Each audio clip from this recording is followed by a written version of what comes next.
अटके करीब गया नहीं, कुछ आपस में बात भी कर रहे थे लेकिन समझ में नहीं आ रहा था कि क्या बात कर रहे थे। मुझे तो एक पूरी आ गई। देखिए मैं खाना लेके आ गई हूँ बाबूजी। अरे बच्चा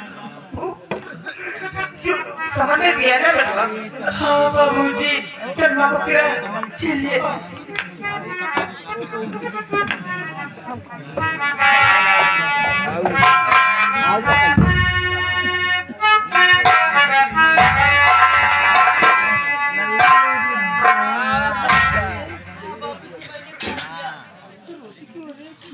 कोई बात नहीं है बाबूजी।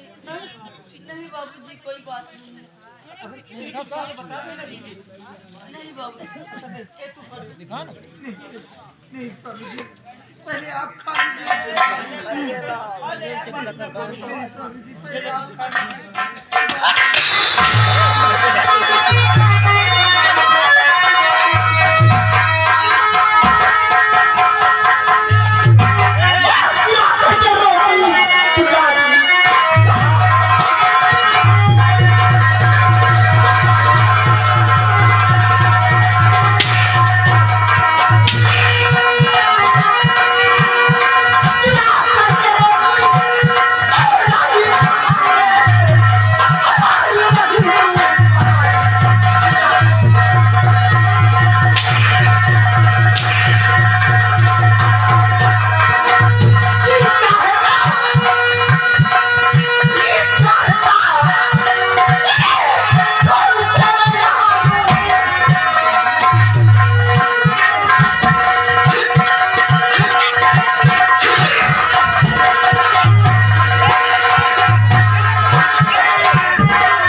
तो इस कमीने को मैं एक और ही तो बकार देता हराम चाला कहीं किसको बकार करा छोड़ता या नहीं इसको?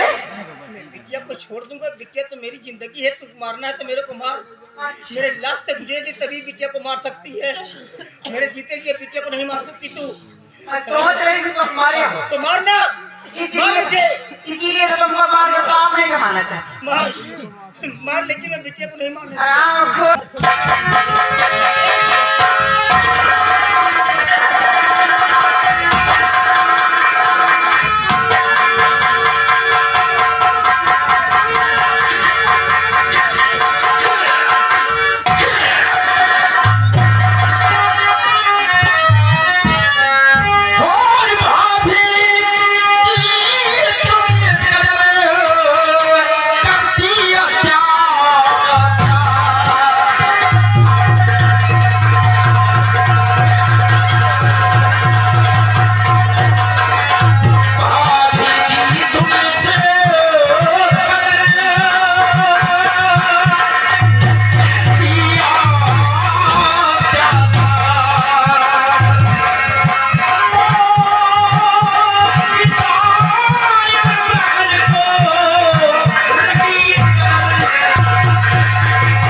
जानना चाहता हूँ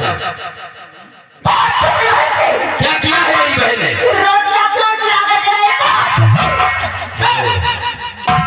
रोटियां चुरा कर लेकर आई है, इसी के जुर्म में इतना बेदर्दी के साथ मार रही हूँ। आज कई दिनों से ये लोग भूख प्यास के मारी तड़प कर मर रहे हैं, इनके लिए तुम्हारे दिल के अंदर जरा सा ख्याल नहीं आया है? काश अगर ये तुम्हारे सगे माँ बाप होते तो क्या ये शुरू करती जिस तरह आज इन लोगों के साथ कर रही हो? और फिर वो रोटियां चुरा कर लेकर आई है तो अपने घर से लेकर आई है, किसी गैर के यहाँ से नहीं। रोटी चुराने के जुर्म में इतना बेदर्दी के साथ मार रही हो। घर के अंदर रोटियां खाने की मिलती है और सबसे पहले तो ये बोल रही मैं मारती तो अपने ससुर जी को मारती हूँ, मारती तो अपने सासू जी को मारती हूँ, तो बीच में बोलने वाला कौन होता है? बोलने वाला मेरे पति का चाचा भाई है तू तो मेरे पति का चाचा का लड़का है, कोई सागा देवर मेरा नहीं है। ऐसा मनभूत औलाद है और चल रहे थे अपने बाबा को खा बैठा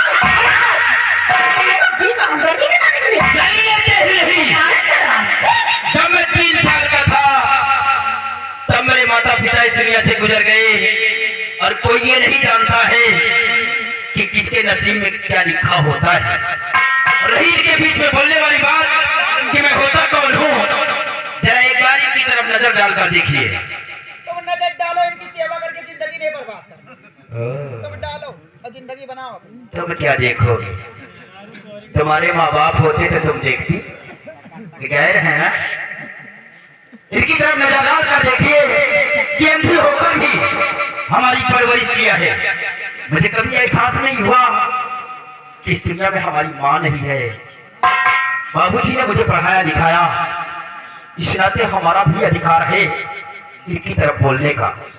और हाँ, अगर आप खाना बनाकर नहीं देना चाहती हैं तो मत दीजिए, लेकिन ये जो हवेली देख रही हो ना, देख रही हो, ये जो हवेली देख रही हो, इस हवेली के अंदर मैं आधे का हकदार हूँ। और जो 200 बीघे जमीन है, 100 बीघे जमीन आपकी भी नहीं, दादाजी की है, और 100 बीघे जमीन हमारी है। अगर आप खाना बनाकर नहीं देना चाहती है तो मत दीजिए, मैं इन लोगों को कमाकर अपने हाथों से बनाकर खाना खिलाऊंगा, लेकिन दोबारा हाथ उठाने की कोशिश नहीं करना, नहीं तो मैं भूल जाऊंगा कि आप हमारी भाभी माँ हैं। एक हाथ उठाकर दूसरे हाथ में रख दूंगा और जिंदगी भर के लिए एक हाथ की डोरी बनकर बैठ जाऊंगा। बहुत ऊंचे स्वर में बात करते हैं बस। आज हिस्सा लेने देने की बात आ गई है, ले लेना चंदा दीदी दे दे। एक बात और समझ लेना, जिस दिन इस सवेरे भी हिस्सा लेने के आना, हिस्सा लेने का हाथी बनती साथ में कफन लेकर आना, ये चंदा देवी गड्ढा तैयार रखेगी हिस्सा देने की। ये तो वक्त बताएगा। इन लोगों को हिस्सा में क्या मिलेगा? अभी दे दिए, परेशान होने की जरूरत नहीं। हिस्सा अभी दे रहे। माँ का दर्जा दिया हो ना, इसलिए मजबूर हूँ। तुम लोगों के हिस्सा में एक थाली गाँव के अंदर भीख मांगो तो नहीं मिलेगा।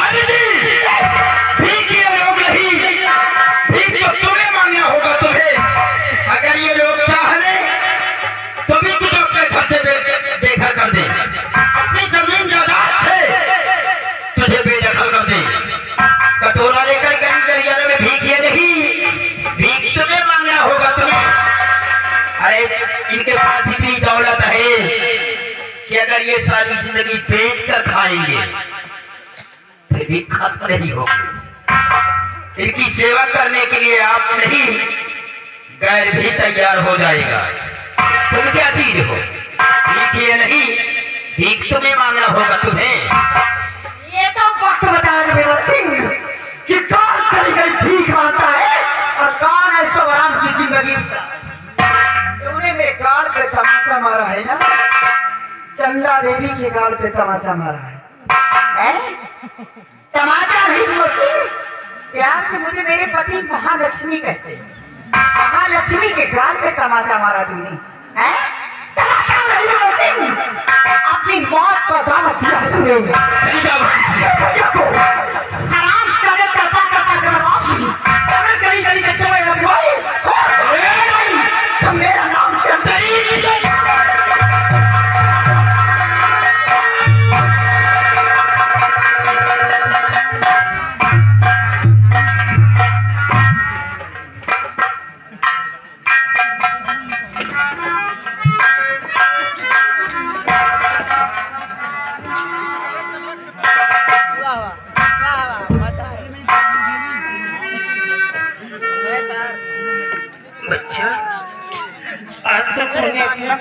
उतार दिया बिट्टू। आज तूने अपना सारा कर्ज उतार दिया। आज जब हम बूढ़ी बूढ़ी को उस जालिम से बचा दिया, नहीं तो मार डालती। मैंने अपने जीवन में कभी पुरखों की जायदाद तो नहीं बिगाड़ा बच्चा, हमेशा संजोए रखा कि औलाद हमारे पास हमारे बच्चों को तकलीफ न होने पाए। एक एक रुपया जोड़ करके मैंने ये महल खड़ा किया है, और जब ये आलीशान महल खड़ा हुआ है तो दूर दूर के लोग देखने आते थे कि जमींदार ने कैसा मकान बनवाया। आज इस घर में हमारा कुछ नहीं है। आज हमारे सारे जीवन की कमाई हमारे हाथ में आ गई। ये खाली ठीक है हमारे हाथ में आ गया। हो सके तो बच्चे एक रुपये में डाल देना, यही हमारा नसीब है।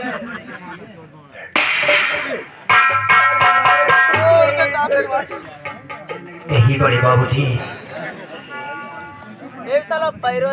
जब तक कि आपका बेटा विमल है आप लोगों को कभी भीख नहीं मांगने देगा। ये दिन हम अपनी जान दे देंगे। आज के बाद हम अपनी पढ़ाई छोड़ देंगे। आज ही हम शहर की तरफ जाऊंगा काम तलाश करने के लिए,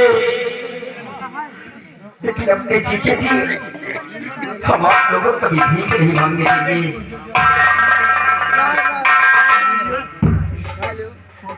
नहीं बेटा, ये क्या कह रहा है? अपनी पढ़ाई छोड़ देगा मेरे लिए? हमारे घर में शिक्षा का बहुत बड़ा महत्व दिया गया है बेटी। मालूम है, जब हम दोनों भाई कॉलेज पढ़ने जाते थे और अगर किसी दिन जरा सा लेट हो जाते थे, कॉलेज नहीं जाते थे, तो पिताजी सारा दिन भूख मारते थे। घर में खाने को कुछ नहीं मिलता था, इतनी बड़ी सजा मिलती थी घर में। खबरदार पढ़ाई में छोड़ना बच्चा। महीने 2 महीने की बात है, इम्तिहान दे दे, और इम्तिहान देने के बाद फिर जो जी में आए वो करना, लेकिन इम्तिहान के पहले अपने कदम घर से बाहर मत निकालना। बड़े बाबूजी, आप हमारे जीवन के बारे में सोच रहे हैं, हमारे फ्यूचर के बारे में सोच रहे हैं,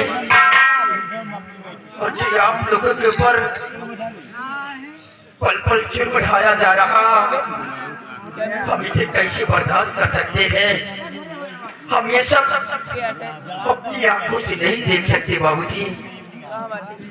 बच्चा, हमारी जिंदगी का कोई भरोसा नहीं है, अब हम जी नहीं पाएंगे। अफसोस तो इस बात का है कि अब इस उम्र में हम विद्या को कैसे बचाएंगे। वो जानवर की तरह हमारी विद्या झूठ करके मार डालेगी, और मुझे साफ नहीं कि मैं अपनी विद्या को बचा पाऊंगा। मुझे साफ नहीं। बड़े बाबूजी, बहन की हिफाजत हम अपनी जान से बढ़कर करेंगे, हम अपनी जान की बाजी लगा देंगे, लेकिन अपने बहन के जिस्म पर हम जरा सा खरोच नहीं लगने देंगे। आइए बाबूजी, अभी हम आप लोगों की खाने की व्यवस्था करते हैं, उसके बाद हम सोचेंगे कि हमें करना क्या है।